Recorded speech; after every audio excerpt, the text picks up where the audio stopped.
चतुराई हिंदी लोक कथा। एक गरीब आदमी था। एक दिन वह राजा के पास गया और बोला, महाराज, मैं आपसे कर्ज मांगने आया हूँ। कृपा कर आप मुझे 5,000 रुपये दें। मैं 5 वर्ष के अंदर आपके रुपये वापस कर दूंगा।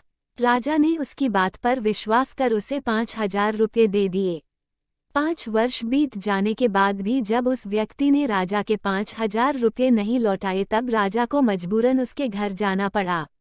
लेकिन वहां वो व्यक्ति नहीं मिला। जब भी राजा वहां जाता बहाना बनाकर उसे वापस भेज दिया जाता। एक दिन फिर राजा उस व्यक्ति के घर गया। वहां और कोई तो नहीं दिखा, एक छोटी लड़की बैठी थी। राजा ने उसी से पूछा, तुम्हारे पिताजी कहाँ हैं? लड़की बोली, पिताजी स्वर्ग का पानी रोकने गए हैं। राजा ने फिर पूछा, तुम्हारा भाई कहाँ है? लड़की बोली, बिना झगड़ा के झगड़ा करने गए हैं। राजा के समझ में एक भी बात नहीं आ रही थी, इसलिए वह फिर पूछता है, तुम्हारी माँ कहाँ है? लड़की बोली, माँ 1 से 2 करने गई है। राजा उसके इन उल जुलूल जवाब से खींच गया। वो गुस्से में पूछता है, और तुम यहाँ बैठी क्या कर रही हो? लड़की हंसकर बोली, मैं घर बैठी संसार देख रही हूँ। राजा समझ गया कि लड़की उसकी किसी भी बात का सीधा जवाब नहीं देगी, इसलिए उसे अब इससे इन बातों का मतलब जानने के लिए प्यार से बतियाना पड़ेगा।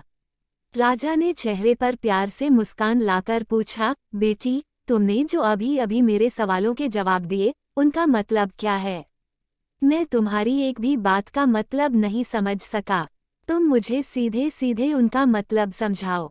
लड़की ने भी मुस्कराकर पूछा, अगर मैं सभी बातों का मतलब समझा दूं तो आप मुझे क्या देंगे? राजा के मन में सारी बातों को जानने की तीव्र उत्कंठा थी। वह बोला, जो मांगोगी वही दूंगा। तब लड़की बोली, आप मेरे पिताजी का सारा कर्ज माफ कर देंगे तो मैं आपको सारी बातों का अर्थ बता दूंगी।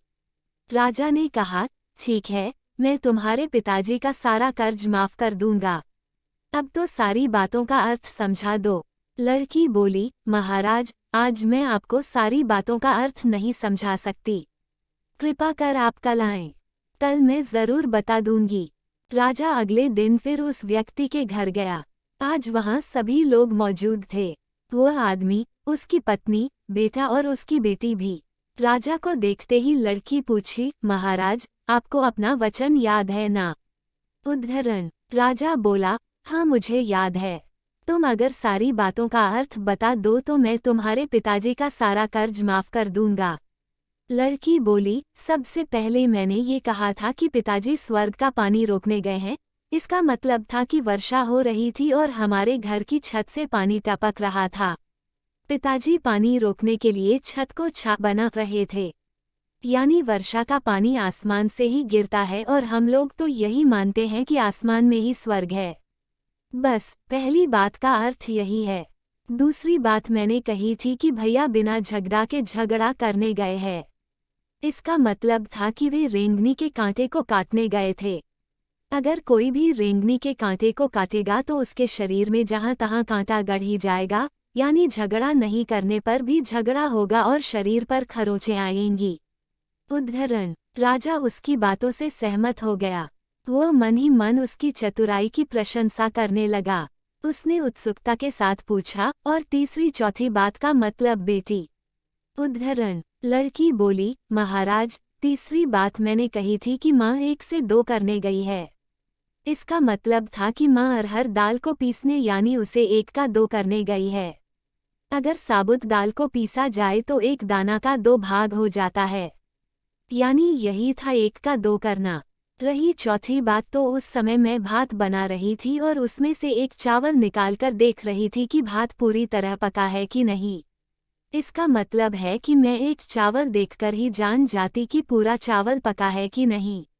अर्थात चावल के संसार को मैं घर बैठी देख रही थी। ये कहकर लड़की चुप हो गई। राजा सारी बातों का अर्थ जान चुका था। उसे लड़की की बुद्धिमानी भरी बातों ने आश्चर्य में डाल दिया था।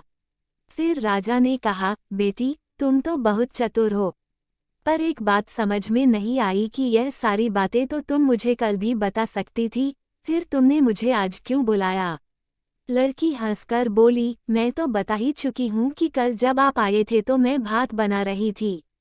अगर मैं आपको अपनी बातों का मतलब समझाने लगती तो भात गीला हो जाता या जल जाता, तो माँ मुझे ज़रूर पीटती। फिर घर में कल कोई भी नहीं था। अगर मैं इनको बताती कि आपने कर्ज माफ कर दिया है तो ये मेरी बात का विश्वास नहीं करते। आज स्वयं आपके मुंह से सुनकर कि आपने कर्ज माफ कर दिया है, जहां इन्हें इसका विश्वास हो जाएगा, वहीं खुशी भी होगी। उद्धरण। राजा लड़की की बात सुनकर बहुत ही प्रसन्न हुआ। उसने अपने गले से मोतियों की माला निकाल उसे देते हुए कहा, बेटी, ये लो अपनी चतुराई का पुरस्कार। तुम्हारे पिताजी का कर्ज तो मैं माफ कर ही चुका हूँ।